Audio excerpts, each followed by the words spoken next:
அன்பார்ந்த மாணவர்களே, உங்களை அஸ்வத் அகாடமி யூடியூப் சேனலுக்கு அன்புடன் வரவேற்கிறேன். இன்றைக்கி நாம் பார்க்கக்கூடிய 12th கிளாஸ் மேக்ஸில் எக்ஸைஸ் 6.4 6th சம் ஏ இன்று ஏ 721 பி 603 மற்றும் சி 424 என்பதை ஆங்கிள் ஏபிசியின் உச்சிகள் எனில் ஆங்கிள் ஏபிசியை காண்க.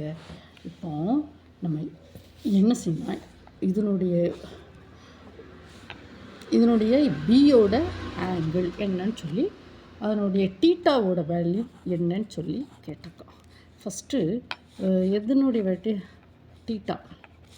இப்போ ஒன்று ஃபஸ்ட்டு இது முக்கோணம் தானே, ட்ரையாங்கிள் அப்படின்னு சொல்லிட்டாங்க. ட்ரையாங்கிள் இது முக்கோணம் ஏ, நான் இதுதான் சொல்லியிருக்கோம், ஏபிசி. இப்போ ஆங்கிள் ஏபிசின்னா பியோட டீட்டா வேல்யூ என்ன அப்படின்னு சொல்லி கேட்டிருக்கோம்.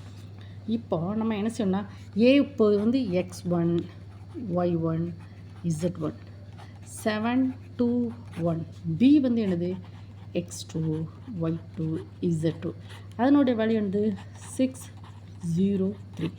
சி என்னது x3 y3 z3 அது 424. இப்போ ஏபியின் திசை விகிதங்கள் இப்போ கண்டுபிடிப்போம். ஏபியின் திசை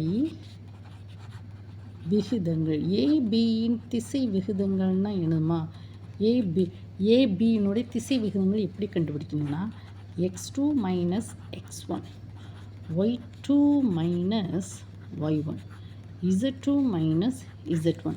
ஸோ x2 என்னது 6 minus 7 0 minus 2 3 minus 1, so that is equal to minus 1 minus 2 2.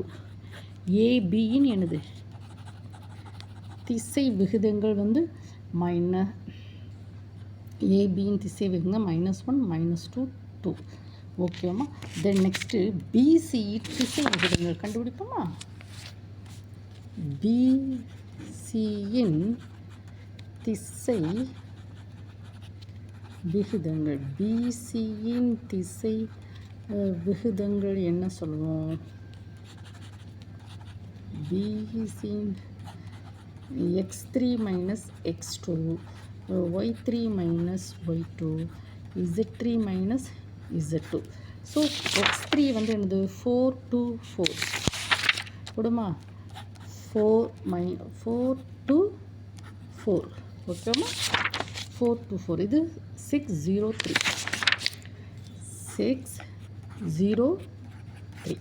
So that is equal to -2 2 1.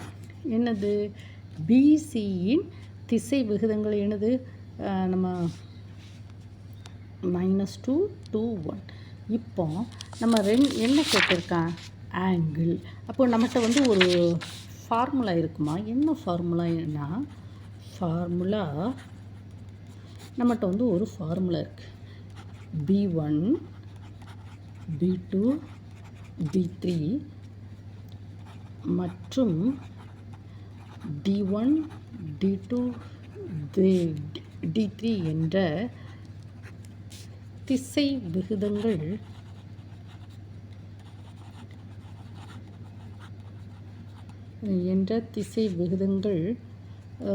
திசை விகிதங்களை கொண்ட நேர்கோடு செங்குத்தானது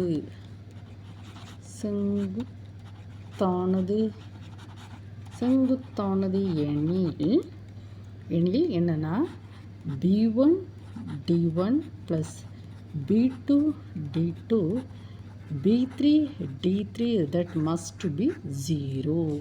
அதாவது செங்குத்தானது. பார்த்தீங்களாமா. இப்போ நம்ம திசை விகிதங்கள் கண்டுபிடிச்சிருக்கோம்ல, B1 B2 B3 திசை விகிதம். ஏபியினுடைய திசை விகிதங்கள் B1 B2 B3. பிசியின் திசை விகிதங்கள் D1 D2 D3. இரண்டு திசை விகிதங்களை கண்டுபிடிச்சி தட் மஸ்ட் பி 0னா இந்த என்னது செங்குத்தானது. செங்குத்தானதுன்னா என்னது பெர்பெண்டிகுலர் செங்குத்துன்னு, அப்போ அது வந்து டீட்டா வந்து π/2 தான் இருக்கும். ஓகேவாம்மா? So that is equal to பார்ப்போம். b1 d1 plus b2 d2 plus b3 d3 equal to b1 value என்னம்மா? -1 -2 2. ஓகே, -1. தென் நெக்ஸ்ட்டு d1ஓட வேல்யூ என்னது? என்ன இருக்கலாமா? -2 ப்ளஸ் b2 வேல்யூ வந்து -2 d2ஓட வேல்யூ என்னது? +2 b3ஓட வேல்யூ +2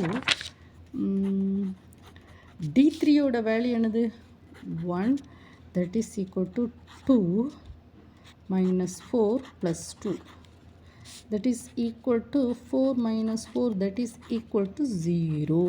பார்த்தீங்களாம்மா, இரண்டு திசைவெங்க b1 d1 plus b2 d2 plus b3 d3 equal to 0. அப்போ இந்த 0வாக இருந்தால் இந்த திசை விகிதங்களை கொண்ட நேர்கோடு பார்த்தீங்களாம்மா, ஏபி நேர்கோடு பிசி நேர்கோடு வந்து என்னது? செங்குத்தாக இருக்குது. அப்போ என்ன செய்ய முடியும்? ஸோ ஏபி நேர்கோடு செங்குத்து பிசி பெர்பெண்டிகுலர். அப்போது the angle ABC must be π/2. ஓகேம்மா? பார்த்தீங்களாம்மா, ஏபி நேர்கோடு வந்து பிசிக்கு செங்குத்தாக இருக்கா. அப்போ டீட்டா வந்து என்னது? π/2 தான். ஓகேம்மா? இந்த ஃபார்முலா வந்து இரண்டு திசை விகிதங்களை கொண்டது செங்குத்தானதுன்னா இந்த மஸ்ட் பி 0வாக இருந்தால் செங்குத்தானது. So that is AB must be perpendicular to BC. AB நேர்கோடு பிசிக்கு செங்குத்தாக இருக்குது. ஏபி நேர்கோடு பிசிக்கு செங்குத்தாக இருக்கனால அப்போ இது வந்து டீட்டா வந்து நிச்சயமாக π/2 தான் இருக்கும். ஓகேவா? இந்த வீடியோவை 1 டைம் 2 டைம் ஓட விட்டு படிங்கம்மா. ஓகேவா? Thank you student.